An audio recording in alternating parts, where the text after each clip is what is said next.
Hey there, good evening, everyone, and welcome back to Revolutionary Health. Revolutionary Health is a program of the Counter Narrative Project. The mission of the Counter Narrative Project is to build power among Black gay men and to work in coalition and solidarity with all movements committed to racial and social justice. You can find us online. We are on Facebook at the Counter Narrative Project. We are on Instagram at the Counter Narrative, and you can find us on Twitter at Building Desire. Also, if you visit our website at thecounternarrative.org, you can go ahead and click the Join Us link, and you can sign up for our mailing list to stay in touch with all of our events and everything that we have going on. So, you are here with us on YouTube. If you have not already done so, go ahead and click that subscribe button, and make sure you hit the thumbs up button and let people know that you like this video. And while you're at it, go ahead and share. My name is Johnny Cornegay, and I'm the Mobilization Director for the Counter Narrative Project, and I'm joined by... Anthony Antoine, community activist, and me. Yes. I'm David Malbranch, and today I'm considering becoming a snow queen. There's a whole behind the scenes that There's a y'all whole should... thing. We're gonna get hate mail. Right. You missed the beginning part of this, y'all. It was before we went live. I'm a physician and public health activist, and no, I'm not a snow queen. No disrespect to snow I'll queens. click one on TV. I've actually been told that before, though. Really? Because I'm light-skinned, because I'm biracial. That you must be a snow I must queen? like white guys. Like, that was... Oh, I didn't know that was a thing. It was a test. He was like, "Prove it." Anyway, we get distracted. Right. That's a whole nother show. That's Different show. We might have to do a show on this, actually. So a couple of things, and I see that folks have already found it. If you are just joining us, make sure that you go ahead and chat with us in the chat box. We got a lot to cover tonight that is going to be just as something that we don't talk about that much, and I'm excited about this. So make sure in the chat box you go ahead and you interact with us. We will get to as many questions as we can. Sometimes we don't get a chance to get to all of them, but we'll do our best. And so first of all, thank you, Jarrell. Jarrell joined us. He said, Jarrell. "Hey there, guys. I'm excited for the topic today." And we're going to launch right into the topic. So the topic today, we built it as Black Gay Dads, and what we wanted to do was invite a father who happens to be a Black gay man to the show. And that's you. That's me. That is me. It's Eddie. Yeah. And so to open up this conversation, so there's a picture that we're going to put up on the screen. This picture. Oh. So It's beautiful. That's a beautiful picture. Anthony, if you can, I want to start this conversation by you telling us who this lovely little person is sitting on your shoulder is, and who was Anthony at that time. Wow, that picture. So that picture brings back memories. Is one of the pictures that I did post online and share about this topic. That's my daughter, Vogue. And that is her first Christmas. That would be her first Christmas. And my daughter was born December 31st, 1990. And so this would be 1991, the Christmas of 1991. Wow. Yeah. And who was that person? Yeah. Who were you? Who were you? Aside from being probably 40, 50 pounds slim, no, I'm just being generous. No, apart from that, no, I was at that time certainly aware of my sexuality in the sense of knowing that I was different. So I say that I knew that I was different from a very young age. Mm-hmm. But that dude was at 22 years old, I probably was in that picture. Still with my childhood sweetheart. We were very much in love. My daughter was planned.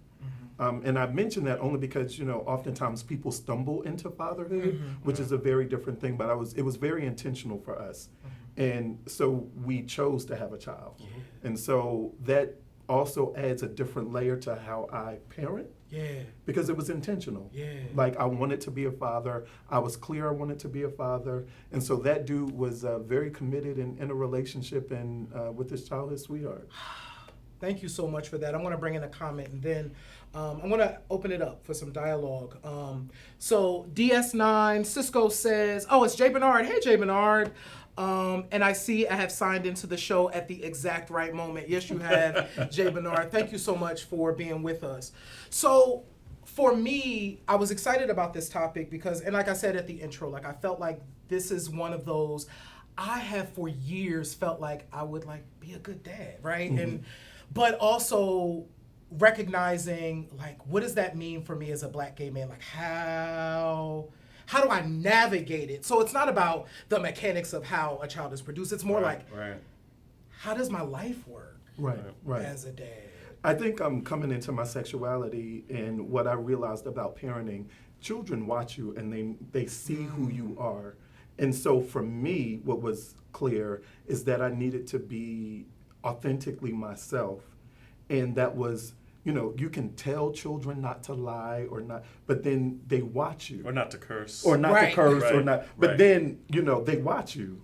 And so it's one thing what you tell them, but it's another thing what you show them. Right. And for me, it was real important for me to be clear about my sexuality, clear about who I am in my life. Right. And that was going to be an example for her. Wow.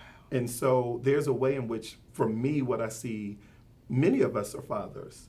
And there's a way in which I see us parenting with a difference that I see straight folks not having to do. Like there's a way in which there's another layer of sharing that we have to do with our kids so that they, one, understand our lives and our relationships, but then also, two, that they're equipped to move through life to deal with some of the stigma that may come their way. I want to, you mentioned something, and I know several Black gay fathers. I've dated a couple. I had a very long, significant relationship with a brother who was separated out of a marriage at the time and had a 2-year-old child when we connected.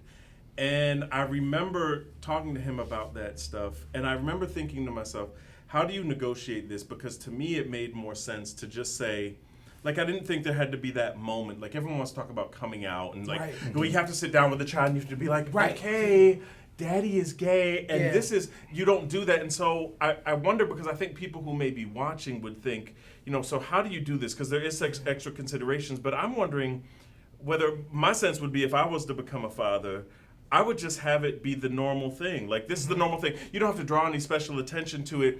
If you have a boyfriend or a partner or a husband, you just function as you would normally do. How did you do that, like, as she was getting older?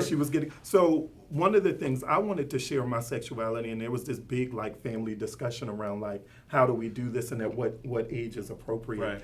And that was kind of taken away from me because my daughter overheard a conversation. And so she called me one day at work and she said, "Daddy, are you gay?" How old was she? She would have been 5 or 6.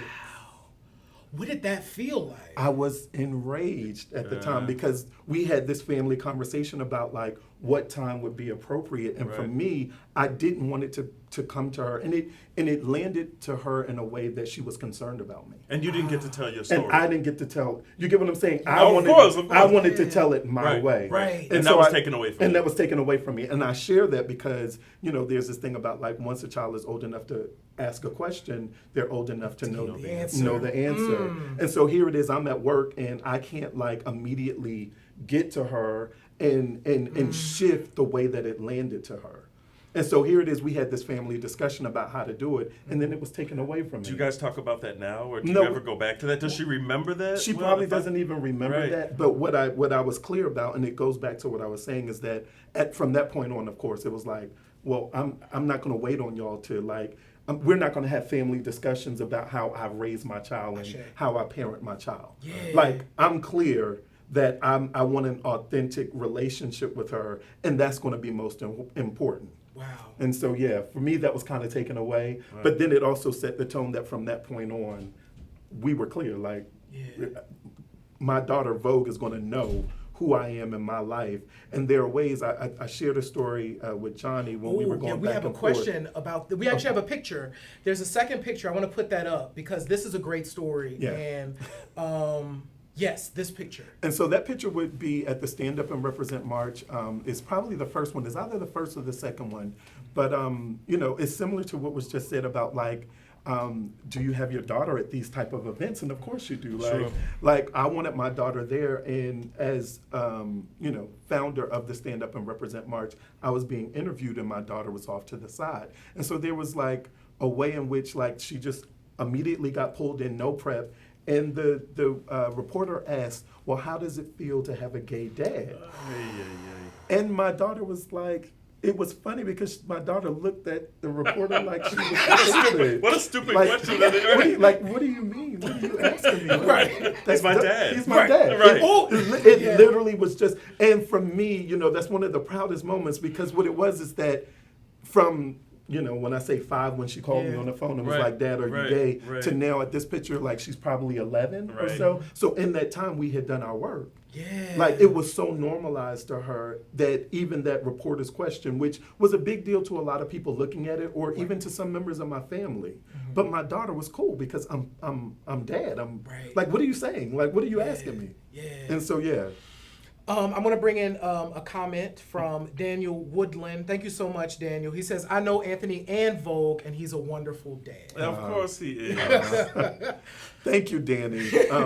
Yeah, one of the things I would say, and I think I was a pretty good father, but you have to ask my daughter. Yeah. But someone came up to me, and this was maybe 5 or 6 years ago, and it was one of Vogue's friends. And my daughter's pretty. I'm claiming that. Yeah. She looks like her mama. Gorgeous. But a lot of people compliment my daughter and say she's beautiful and she used to model and that sort of thing. Yeah. And one of her friends came up to me and said, I know a lot of people tell you that your daughter is beautiful because she is, but I needed to meet the man that was her father because your daughter is one of the kindest people I've ever met. Amen. Wow. And for me as a father, Did you cry? Oh, I did. Of course I cried, For right. me as a father, then I'm like, okay, job is done. Job is done. Like meaning that, like my daughter has moved into the world, and I think there's a way if you show me an engaged gay father, you're gonna get to some pretty special kids. Right. Yeah. And that's what I know about fatherhood. That's what I know about. And it's just a special way in which we raise our kids with this extraness that they have to know, showing our authentic life, and then a way to deal with like stigma and adversity as they move through the world. It's just the extra bits that we get. I'll tell you, like the guys that I know, Black gay men who are fathers are some of the best and most dedicated fathers I've ever witnessed in my entire life. And I remember, and I kept thinking to myself, like, how difficult it must be to date. And I guess I wanted to ask that question, but I remember saying to myself, and I remember one of my exes saying to me, because I would always say, your child comes first. Like, if he said, oh, I couldn't make this, or I can't do this with you right now because I have to be with my son, I'd be like, absolutely, that's your top priority. That, yeah. But I realized he was explaining that to me and overdoing it because he had come encounter with people who would get mad about that. And I'm thinking to myself, like, who would actually pit themselves? Right. Like, it's a competition, like, it's either me or your kid. I was like, you're gonna lose every time, sweetie. Yeah. Right. Like, you're a dime a dozen. Right. This child is from this man, so he's gonna choose that, and you shouldn't be upset about that. You should just be understanding. The two relationships that I were in as I was raising my daughter, and I was a pretty involved father. Like I drove her to school, picked her up from school, that sort of thing. Mom is certainly involved too, but the two relationships that I was in, why they worked was because they understood that from the jump. Like for me, my daughter was most important. And so there was no way in which, and this is a positive side, but there is another side I'd say to that. For me, that's how it worked. Like the two men that I'm thinking of that were in my life, they understood that I was a father and really came in and were very supportive of me being a father. Yeah. Now, there's another side to it where I've seen there are some gay men that we don't even realize that they're fathers because they are absent from their kids' lives. And at times, have chosen relationships because, coupling and that part of our sexuality is so important that they've left the whole world behind for any number of reasons. Right. I mean, from baby mama drama to the fact that baby mama don't like the fact that you're gay, you're not going to be around my child, any number of reasons that might be. I've also bumped into that quite a bit as well. And so, but for me was like, I lost my dad. My dad died of a heart attack when I was 6 years old. From that point on, I always knew I wanted to be a father. And what was clear to me is that as long as I'm alive, I'm going to be present in my child's life. That was so important to me. Absolutely. But I bumped into gay men who were fathers. Like you find out years later, what, you're a father? I didn't even know. You haven't even talked about your child, or like what is this situation or circumstance that you do have a kid but you're not in your child's life? Like, how did that happen? I do want to dive into that a little bit because I have a question here. I want to bring in a comment from Jay Bernard. Say Anthony brings up an important, a vital point about how kids overhear about their parents' sexuality, and most of the time it's from other kids. Often things they hear from their parents, etc. I'm going to come back to this. Thank you for that comment, Jay Bernard, because I do want to talk about the societal pressure. But before I go there, there is this for you. You went into fatherhood knowing that you wanted to. You were like, listen, this is something I'm planning to do. But there's also how did you navigate your life and your happiness and being a father? Like how did that work for you? Like what was your process? So I think about like even this coming out process. For me, my coming out process was once I came in to know that, okay, I can call it gay. There was my mom, my brother, and my daughter's mom. And I say my daughter's mom, parenting is for like 18 years and beyond. Like my daughter's 28 and we're Dana and I are still engaged. Right. Engaged in, marriage, the wedding ceremony, or when my daughter has a child. But once I told those three people, I felt like, okay, my freedom, like, and especially my daughter's mom, in a sense, we were high school sweethearts. So we fell in, I loved her in the 11th grade and chased her around and bought her candy bar from her. And then here it is, now many years later, we have a child together. Right. And so I think there's a way in which being parents with a friend made a difference. Absolutely. And so a lot of times we're not thinking about like when you lay down with someone and have a child, and it doesn't mean that it was perfect or we didn't have some hard times. We did. But, we shared graduation together. You're connected forever. We're connected forever.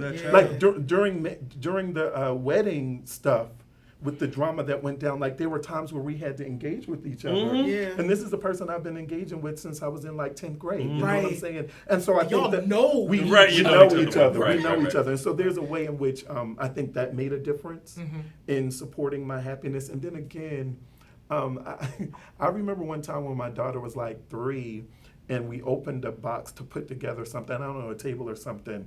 And when I pulled it out on the floor, she said, "What the hell is that?" Now, you can't get mad, right? Because where did she get that? She from? She heard that, she used it in context and said it. And so for me, that was a lesson at a very young age. She's watching you every second. She's watching you. She's listening. She's paying attention. And so I think having that understanding as well, that helped me be more authentic and more present and. We have a great relationship. We talk about all sorts of things. There's a way in which, as a gay father, I think the sex and sexuality conversation was so totally different and easier. Okay. Or just more like, because, and then once she got older, like, we could talk about guys in a real way. Like, no, come here, girl. Let me hip you to a couple of things. You better look out for that. Because I'm looking at this and, girl, let me tell you what I know. There's a way in which, like, as a father, I just think there's a specialness that we have. Yeah. I'm going to go back to Jay Bernard's question because I think it's such an important point. We have some other comments that are coming in as well. I'm thinking about this. We talk about, in fact, let me bring in several comments and then I'm going to bring this back because I think it's coming up a couple times. So Art, thank you so much for joining us. Art, you said great show. Hey there. Jay Bernard was asking, at some point, can you talk about the challenges of dealing with both the biological mother and male dating partners? What about her reactions, attitudes, issues, how that plays into parenting? And I know that we talked a bit about that earlier, but we can go back and dive into that some more. Bernard, we're going to get to your comment. I probably know more adoptive fathers than biological fathers, and I think taking on the responsibility of raising someone else's child is another level of love and commitment. Yeah. Thank you so much for that, Bernard. And then Daniel had a question here. Any thoughts on gay adoption specifically? Are there an age limit? Do you think do you think a single gay man should adopt? So, a couple of questions. So we're going to come to the adoption pieces in a moment, but I want to go back to the societal pressures, the stuff that comes at you. So you have created this world, and you are managing your life and your happiness and your daughter, and you're raising your daughter. What things came in from the outside that you had to negotiate as well? There are two things that come to mind, and these are all great questions. Like, we're going to need another segment. I'm just telling you. We could always go over. Okay. There are two things that come to We mind. could always go over every hour. Just get settled in. Right, I'm fine. I'm here. One is when Now they like rapping. some of the neighborhood kids, my daughter, of course, already knew that I was in a relationship, but the neighborhood kids came at her and was like, "You're gay, dad," and it turned into this thing that was almost a fight. Wow. And so when my daughter came back to tell me, and it was a big deal to me because now I'm ready to fight. Right, now I'm ready to Right. And then when I realized how she handled it and the way she handled it, Yes. it felt like, oh, well, I ain't got to do it. You raised her Right, well. you- I'm like, Right. again, this was another opportunity Right. where I got the feedback that like, Right. wow, we did a good job. We did a good job because she was she told me about it. She shared there was stigma, faggot was thrown around, And she shut it down. and she shut it down. Yeah. And so that's one of the things that came. And then another time, I was the house where all of the kids came. So like on Friday nights, like I was the cool dad that drove all of the girls around, her girlfriends, and we would go hang out on the weekend, and I was the fun dad and that sort of thing. But that became a thing when here it is, I'm a man that, yeah, sure, we know that he's a father and we know he has a daughter, but now kids are coming to spend the night over the house. Yeah. And I did bump into that stigma Wow. a few times. Now, there were some parents who were like, we know he's gay, and like, we clearly are fully supportive of Anthony, and we're very safe with our kids. But there was once or twice where I know that either someone wasn't able to come over, or there was questions around my sexuality, and then what does that mean about like having kids in the house at night? Once or twice we did bump up. Yeah, but you against think they'd that. be safe about it because it's like, well, if your daughter's bringing over her girlfriends, But no, there's that stigma out there around. that we're you know, just perverts in general. Right, yeah, in general. You know what I mean? That's the like, stupidest but thing what ever. it means Wow. to be gay also means like You're we're just just deviant in Right, some you're just way. deviant, right. And Got so it. that deviance, it has layers to it. Wow. You get what I'm saying? And You're so, still gonna prey on teenage girls even though you like grown ass men. Makes sense. That is so. Couple of things, by the way. If you're just joining us, make sure that you hit the subscribe button and hit the thumbs up button. And also, if you have any questions or comments, we are working our way through them now. One more, adoption. I'm gonna yes, start yes, here. yes, go So ahead. adoption, I have a friend that just adopted as a single dad. Mm-hmm. And I posted the picture online. It was a celebration. Adoption is a beautiful thing. One of the things I would just say is just mentor first, because mentor like a niece, a nephew, big brothers, big sisters, that sort of thing. Just because you have an idea what you think parenting is, but there's a whole nother other like when you're in the thick of it, and when you realize how much of your life is not yours, and how selfless the job is, and how present you have to be in order to raise kids. So I'm all about adoption. Yeah. Absolutely. Perfect. And what we will make sure that we do is we'll put some stuff in the description as well. Thank you so much for raising that question, Daniel. We'll make sure that we put some resources if folks are interested in learning more about adoption. So if you're watching this show in the future, you'll be able to see some of that information in the comments. There are some other comments coming in, and I want to bring those in as well. So Jay Bernard is actually asking a question for the group. What have been the challenges from the larger gay community, especially Black gay communities, as a father compared to being gay men without children? Oh, that's interesting. Thank you so much for that question. And Walter was saying, thank you, Anthony. A lot of black gay men do not cross paths with black gay fathers because they're raising their children. Your visibility helps men who seek fatherhood but don't have a model. And I think that goes back to what Jay Bernard was just saying. I think that for me, I, as a person who does not have children, right? So I think one of the challenges David alluded to earlier is like there are when you are interested in coupling with someone and are not a parent, you know, it's the having that understanding of when you are dating a parent, like they have the responsibility first of their child. And so I know should be. Right. And I know that I have, when I've dated folks that have had children, it was very clear, like, let me know, like you said, let me know if this is an idea I have, but if you have to go and do something else, let me know. But I think as I do a comparison, that's one of the main things. It's been in coupling and, you know, being one person who doesn't have kids dating someone. There's also this vision of like, now we're in an age where gay men can get married. You know, gays can get married. And so there's this fantasizing about like, let's get married and have our social media pictures and our wedding online. Woo! And then also let's raise a kid. And let's understand like everybody's not there. Right. Like who I was at 22, Right. 21 when I had my daughter, I was clear, I was present, I wanted to have a child. Yeah. Who I am at now 49, I can't have a kid. Right. That's not something like I've been a dad, Right. and I've And what it takes. I know what it takes, but today, Yeah. that's not a part of my fantasy. Like that's not what I'm doing. I've done, you Right. know, I've raised a child, and so men meeting at different points and being clear about what it is they want out of each other in their relationship. And sometimes I think people want to put this vision. Just because we're able to do it and social media is so prevalent of like, you know, we got married, we have kids. Everybody's not going to be there, even for marriage or even for kids. Yes. Yeah, I think it's interesting. I think one of the things that I was wondering about is that, you know, people will talk about like you had your child naturally, the natural way you were with a woman at the time, you had sex with her, that's how y'all procreated. For a lot of brothers out there who may be single or with a partner and they're not interested in women, you know, we think about what their options are. There are plenty of options. Yeah. Right. Like what? So many options.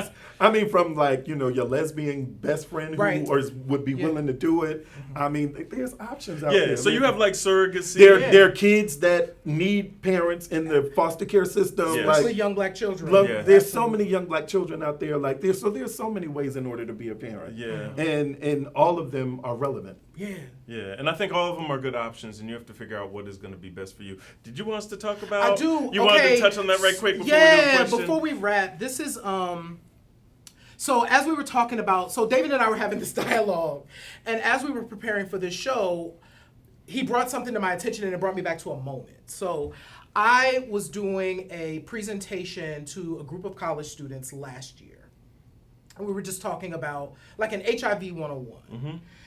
One of the questions that came up that I wasn't able to answer at the time is, it was a question about, as a person, if a person is living with HIV and a person who is not living with HIV were interested in having a child, like what does that, like, what would be the considerations? And I had to come back to David and be like, I didn't know how to answer. Doctor. Right. So I wanted to bring that here to this space. There are options there too, right? Yeah, there are options there Yes. too. And what's interesting is that the science has kind of come so far right now. And I think back in the day where we didn't know about, you know, when someone living with HIV is undetectable, the risk of transmitting it to a negative sexual partner is 0.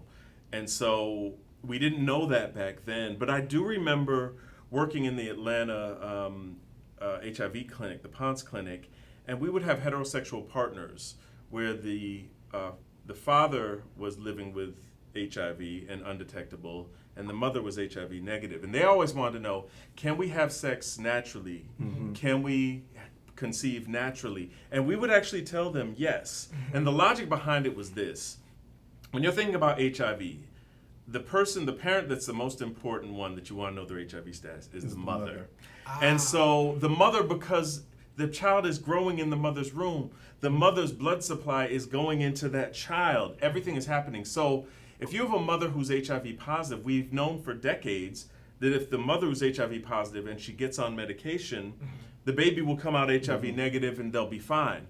So you use that same logic with this as well. So with heterosexual couples, we would just say, well, as long as the father is undetectable, y'all can procreate the natural way and then go from there. Now for gay dads, what it was a little bit different. So we'd say, well, if you wanted to do like surrogacy, or if you wanted to go to a fertility clinic somewhere, and that's the place you would actually go to check these options out, you would have to have what's called sperm washing procedure. Back in the day, it was very expensive, very costly. And you think about surrogacy now, costs up to like $100,000 at the least, I think, what I've heard. So if you have somebody that, and surrogacy is just, you have somebody that's going to carry your baby. It's an egg. It could be from an egg of your husband's sister. So, you have the same genetic material and they implant the egg in her uterus, and then there's a person that's completely separate from the whole process, and she carries out and delivers to full term. But that's not the case with this. If you're going to have it, say, you may not have to do sperm washing anymore. And it doesn't have to cost, because we know right now undetectable is untransmittable. Yes. So if you're sitting there watching this show and you're thinking, you know what, I'm living with HIV, but I've always wanted to have kids, you can still have kids. And you need to look into every option to do that and go to a fertility clinic. There are areas online. I know in Atlanta there's an Atlanta fertility clinic that's supposed to be good. I do see that in big cities like San Francisco and New York, in DC, that have been dealing with HIV for a long period of time, you have a lot of providers that are equipped both with HIV experience, treatment experience, and with fertility. So they understand these dynamics. You could go to a fertility clinic in the rural South where someone doesn't know anything about HIV, and you come in, oh, I want to have, this is my cousin, or she's a lesbian and she wants to carry my baby, but I'm living with HIV, but I'm undetectable. You may run into a physician or a nurse practitioner that says, I don't know if we can do this. But the thing is that if it's undetectable, it's untransmittable, you should be able to do that. I got to add to that. I know we're over time, but doing the HIV work that I've done, being frontline testing, delivering results, one of the first things that people would say, I'm never going to have sex again and I can't have kids. Wow. As those were like two of the top things that people would say.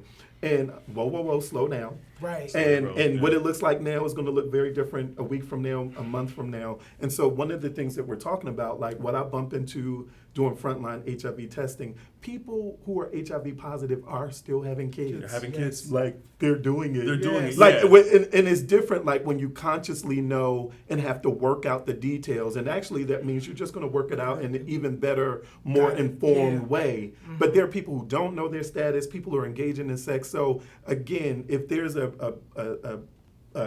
HIV positive person out there wanting to have kids, you have options. You have options. It can be done. I wanted to say that. And you don't have to just go there's this interesting dynamic where it's always with gay men that if somebody says, because I used to and I'm 50 now, so I'm not looking at having kids anymore, because I'm like you, I'm kind of like, I don't know if I have the energy for that. Back when I was in my 20s and 30s, I was kind of like, oh, I want to have a kid. And they were like, well, you should just adopt. And I was like, why can't I have my biological? Right. And then someone said, well, that's selfish. And I was like, well, are straight people selfish when they want to have their own children? Like, why is it selfish for me to want to pass on my genes and have my own kids? And that's what I'm saying. There's nothing wrong with either way. And I'm glad we had this conversation about, adoption, surrogacy, biological, having baby the biological way, and having mentoring and realizing maybe this isn't for me, or maybe it is. Well, that's part of me too. Is that one of the things that I realize is that I mentor so many people. I'm kind of like, actually, that's good. And I have a niece and nephew, and I like when they were younger. I loved getting them riled up. I'd give them sugar and candy, get them all riled up, and I'd be like, okay, go to your mom. Go back. Yes. And I said, and I realized, because I was kind of like, I don't know if I could do this 24/7. Yeah. So you do need to know, and I think for people who are watching out there, just know that it's a huge step, and it's a step. And it's a commitment for life. It's a commitment for life, and you have to be very selfless at that point. Because once that child is brought into this world, if you want to do the right thing, everything is about that child now. It's not about you anymore. It's about the child. And what I said to you guys when we were starting this conversation, all of that said, I've done a lot of things in this world. My life is really good. I travel. I meet people. The greatest joy, the greatest gift in my life is being a father. For me, it has been nothing greater. Wow. Greatest gift of life. Greater than Thank you. Janet Jackson. Greater than meeting Janet Jackson. And that's saying And that's something. saying Baby, you know. Anthony, thank you so much thank for you. being with us. I got to be on the orange couch. on the orange couch. Can I Anthony's come gonna back? come back. Can I Anthony's come coming back? back, y'all. Anthony's coming back. So listen, we are off next week, everybody. We will be back at the 26th, I think is the date. Mm-hmm. We're going to be talking. Oh no, we'll be back next week. Next week is the 12th. Look, I'm skipping weeks.